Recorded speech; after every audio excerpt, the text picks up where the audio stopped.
Vamos falar aí dessa vitória do Santa Cruz, né? 2-1 sobre a equipe do Cadê Atlético de Felipe? Alagoinhas. Um gol mais bonito da rodada até aqui. Então, Celso, boa noite, Cássio, Fred, todo mundo os guerreiros da madrugada que estão aí nos acompanhando ainda. E eu acho que um resumo do que dá para se ver, do que deu para se ver essa partida Santa Cruz contra o Atlético de Alagoinhas é que foi um sufoco até certo ponto desnecessário, porque o Santa Cruz ele teve o controle das ações durante praticamente o jogo inteiro, só que pecou, como vem pecando em inúmeros jogos, na questão de matar o jogo, transformar o domínio em gols. E aí, assim, outro fator que foi muito preponderante, que deu para ver a olhos nus, também durante todo o jogo, foi a falta de, não sei se de concentração ou se de capacidade de construção de jogo do meio-campo do time, porque o Santa Cruz ele errou muitos passes e nesses erros de passe fez com que o Atlético de Alagoinhas, que é um dos times mais frágeis da Copa do Nordeste, é o último colocado do Grupo B, não conseguiu conquistar ainda nenhum ponto, e que vem poupando jogadores pensando no Campeonato Baiano para se classificar à Copa do Brasil, conseguisse ter chance de agredir o Santa e, inclusive, chegasse a marcar gols.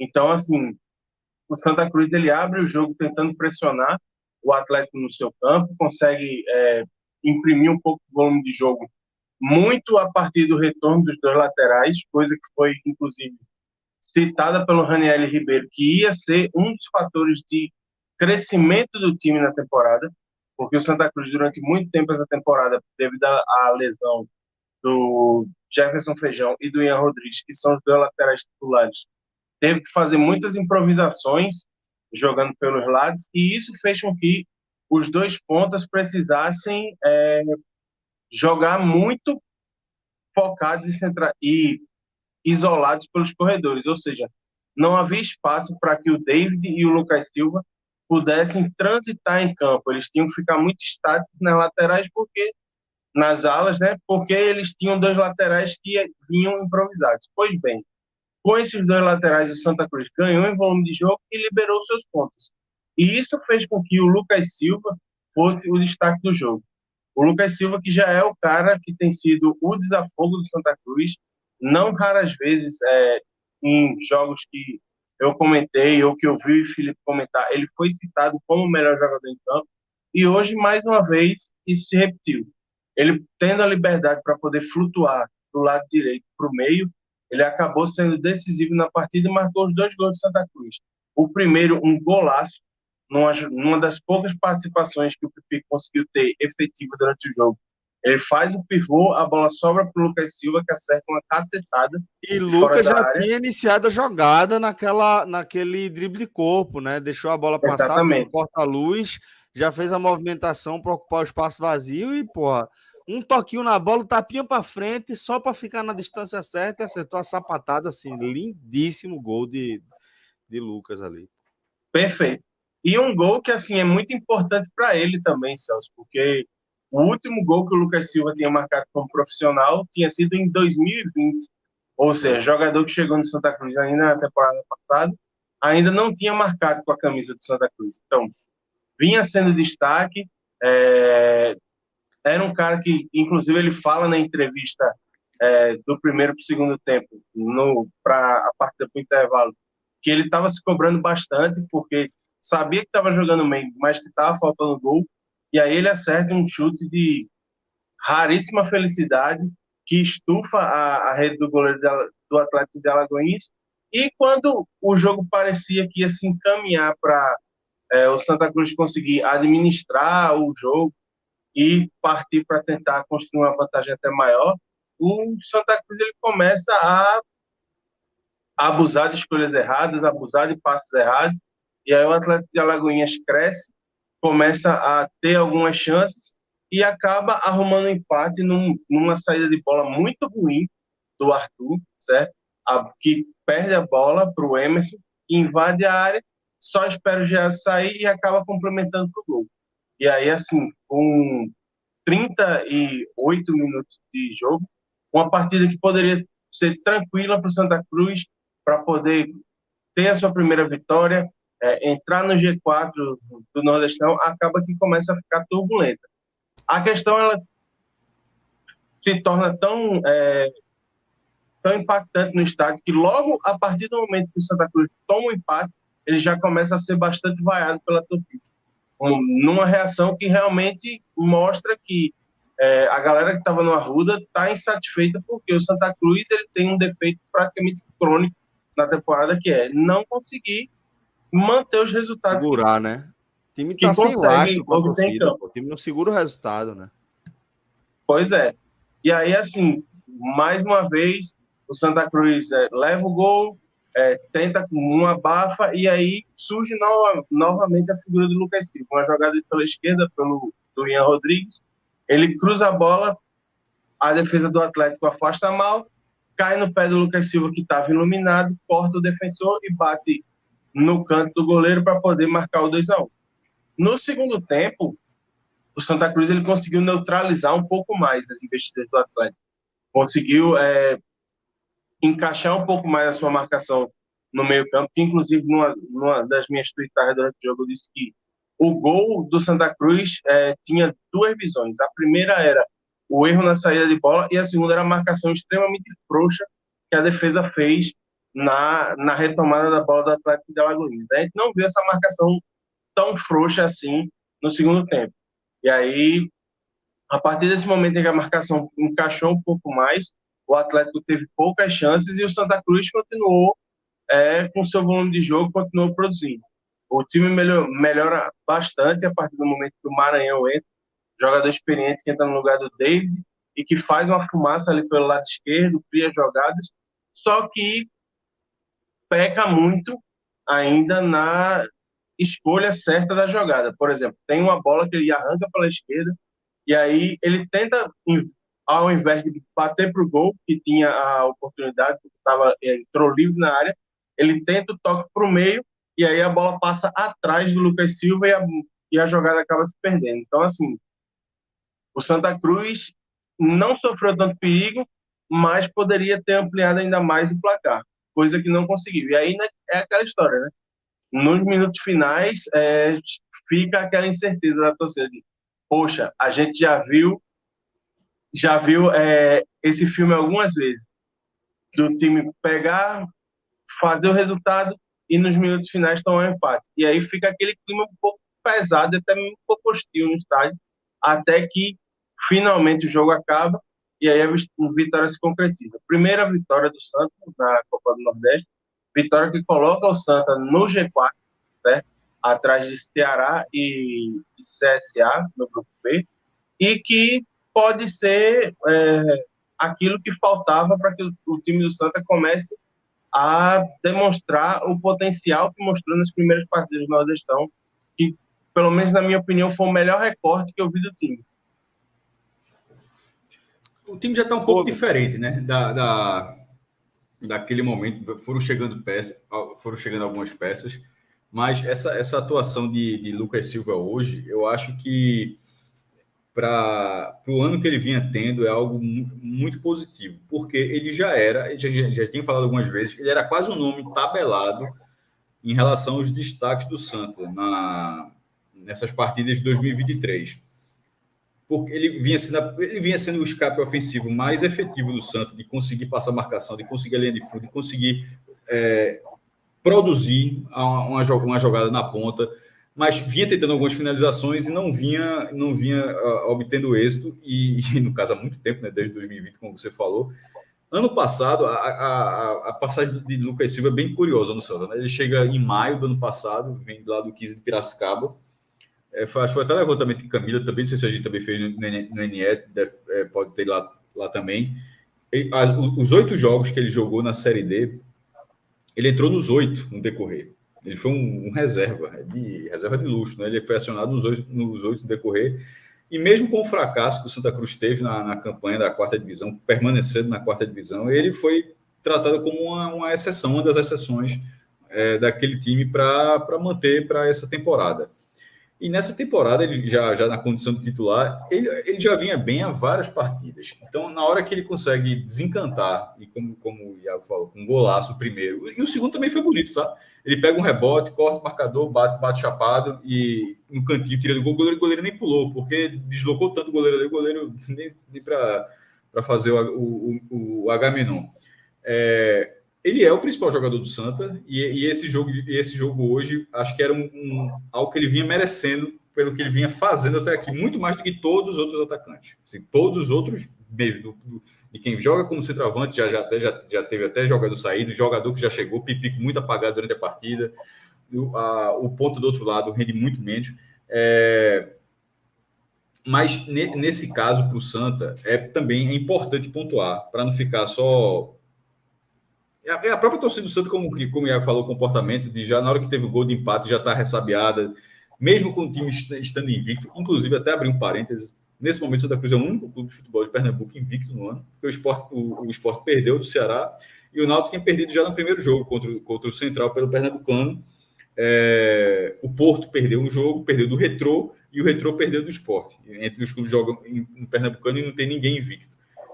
Então, o Santa Cruz, com 12 jogos, já é o único invicto do futebol pernambucano nesse momento, e começa a se aproximar da sua maior sequência. Esse agora é um levantamento de Diego Borges, que já assim como Camila já foi DNL, Diego Borges também já trabalhou aqui no podcast, mas agora no Diário de Pernambuco, que a maior largada do Santa Cruz, tirando essa agora, você voltando no tempo, é a de 1995. O Santa Cruz ficou 14 jogos sem perder no início do ano, perdeu no 15º, né? E desde então, essa agora já é a maior, tirando essa de 95, agora já vai se aproximando. Porém, agora fechando esse parênteses, ou seja, dessa invencibilidade do Santa desse momento, a tabela do Santa, o calendário do Santa daqui para frente vai dar uma complicada muito grande. Já começaria na sexta com o Clássico das Multidões, que foi adiado e segue sem data. Mas mesmo você tirando esse clássico, vamos ver só. Hoje foi com o Atlético de Alagoinhas, é o atual bicampeão baiano, é verdade, mas é o lanterna da Copa do Nordeste e já está eliminado no Campeonato Baiano. Então, embora tenha uma condição de atual bicampeão baiano, não vem bem. Antes desse jogo tinha sido contra o Fluminense do Piauí, atual campeão piauiense, mas o jogo foi no Arruda, tinha cedido um empate, e depois Salgueiro, Petrolina, jogos pelo estadual. Agora, já desconsiderando o Sport adiado, o Santa Cruz vai enfrentar o CRB, fora de casa, depois pega o Retrô no jogo-chave, jogo-chave para o Santa, na relação que o Santa Cruz precisa ser um dos dois melhores colocados, tirando o Náutico e Sport do primeiro turno, porque Náutico e Sport já estão em divisões acima, o Náutico está na C e o Sport está na B, então não precisa da vaga na Série D, e o Santa precisa ser um dos dois melhores no Pernambucano, no primeiro turno, para ter essa vaga, e o Retrô é o principal concorrente. Só que se ele perde essa partida, ele pode entrar numa condição muito ruim. Então, não é uma decisão para o Santa Cruz em relação ao Campeonato Pernambucano, em relação à disputa pelo Campeonato Pernambucano, em relação à Série D. Então, o Santa vai para um jogo contra o CRB para tentar se manter no G4, mas o jogo em Maceió. Depois vai contra o Retrô, esse jogo é na Arena Pernambuco, é mando do Retrô. O jogo, veja só, Copa do Nordeste, Campeonato Pernambucano, o outro jogo é contra o Democrata, lá no interior de Minas Gerais, pela Copa do Brasil, valendo a classificação, onde que é muito provável que talvez seja a única classificação que o Santa Cruz realmente tenha condições de obter, porque ele vai jogar pelo empate, né, como na condição de visitante na primeira fase. Se ele se classificar, a tendência é pegar o América Mineiro, que é da Série A, na segunda fase, e o jogo seria em Minas Gerais, ou seja, seria difícil. E a chance de captar receita, porque para o Santa Cruz a Copa do Brasil esse ano é basicamente isso, seria esse jogo contra o Democrata. Passado esse jogo, volta para a Copa do Nordeste para receber o Sampaio Correia e depois pegar o Ferroviário, que hoje é G4 lá no Grupo A. Está invicto, o Ferroviário do Ceará. Depois desse jogo, aí o Clássico das Multidões, não o da Copa do Nordeste, mas o do Pernambucano.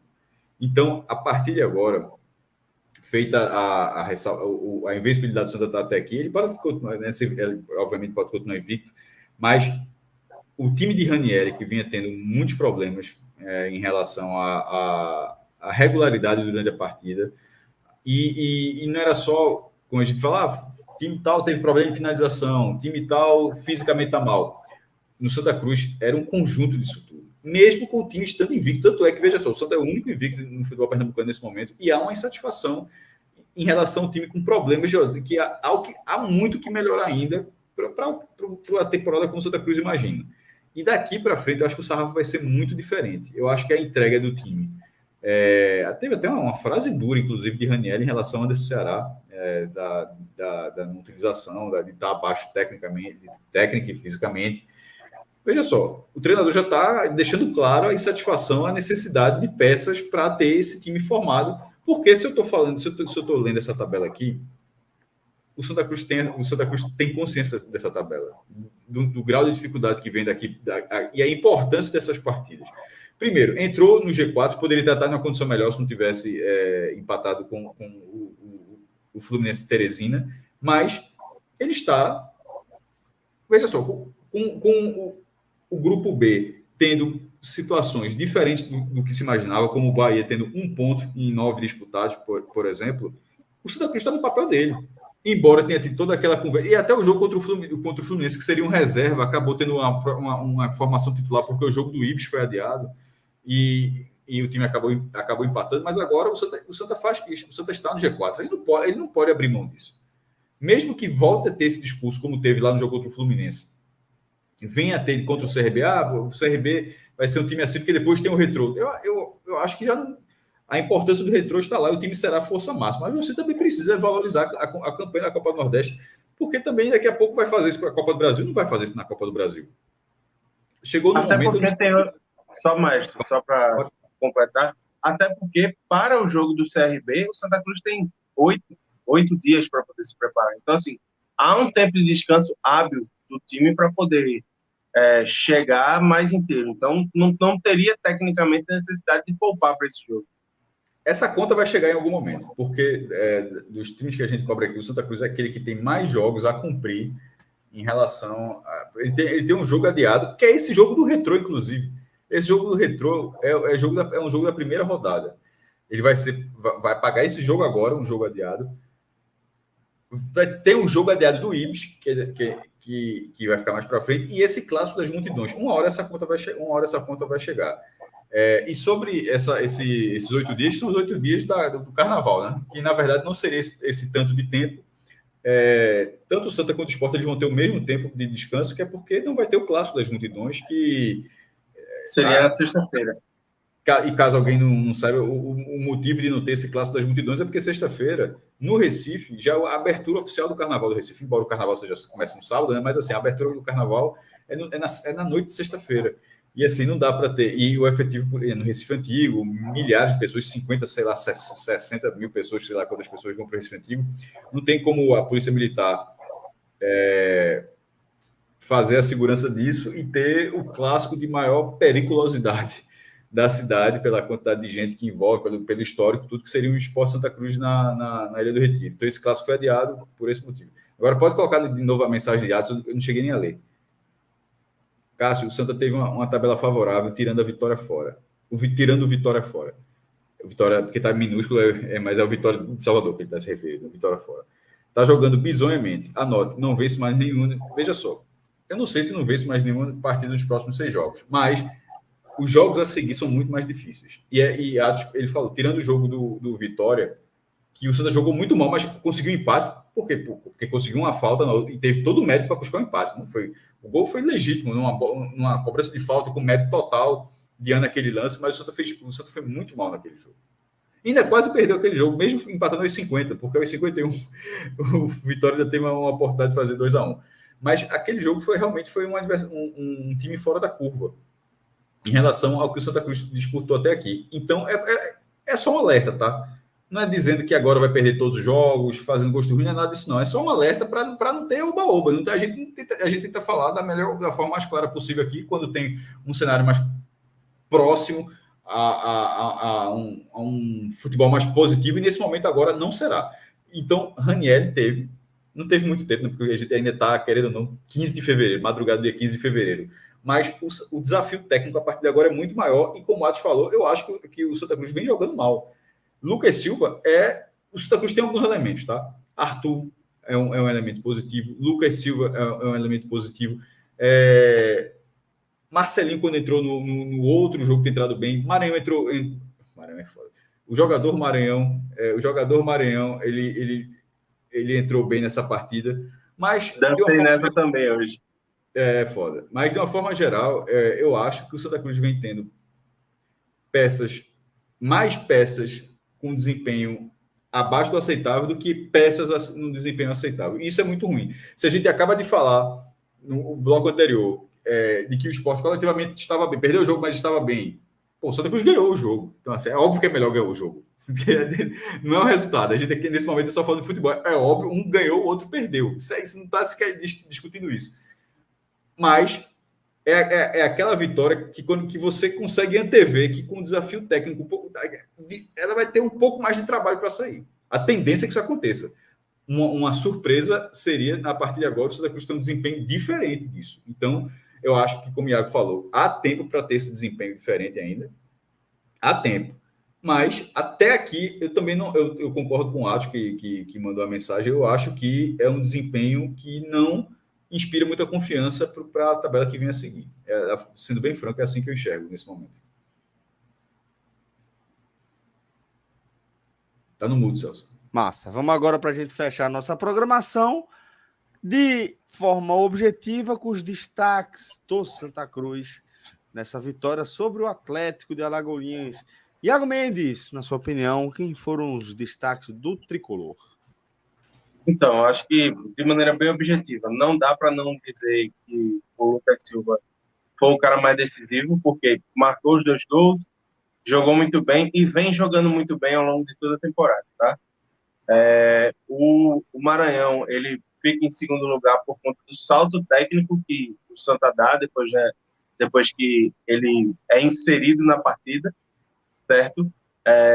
Porque ele melhora muito o time que tinha o David, que não fazia um bom jogo, tá? E acho que, para destaque positivo, eu fico apenas com esses 2 mesmo. Assim, eu vejo... Eu citei esses 2 mais Arthur. Boa, pronto. Mestre. Então, aí eu vou discordar um pouco mais. E para mim, Arthur fica entre os 3 destaques negativos. Para mim, a dupla de volantes do Santa, para mim, hoje foi muito mal. O João Eric pior que o Arthur. Esse, para mim, é o pior. Sim. Esse é o meu pior. Tá lá no post também. Pronto. Eu só coloquei, inclusive, só ele. Só coloquei. João Eric, para mim, foi o pior do Santa Cruz. Pronto. João Eric e Arthur, porque João Eric foi o pior, porque nem conseguiu ser o cara combativo da proteção à zaga, ou seja, o Santa Cruz jogou com a defesa muito exposta a partida inteira, certo? Mesmo com a marcação um pouco mais encaixada, fazendo com que o Atlético não chegasse. Isso decorreu muito da limitação técnica do time baiano do que mais de um desempenho do camisa 5 do Santa Cruz. E o Arthur, para mim, hoje, ele que para mim, quase uma pedra angular desse meio campo do Santa Cruz, que era o setor que nos primeiros jogos era o mais elogiado do time.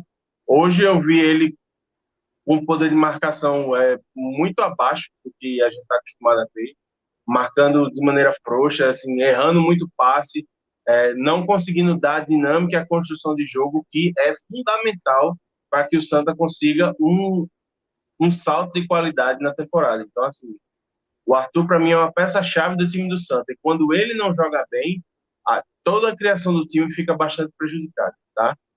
E aí, para citar um terceiro nome, eu colocaria 2 jogadores. E aí, o voto poderia ficar para qualquer um dos 2. Mas eu vou deixar o Pipico por ser o cara que se espera mais, certo? Se espera mais do Pipico. Mas poderia ter o David também.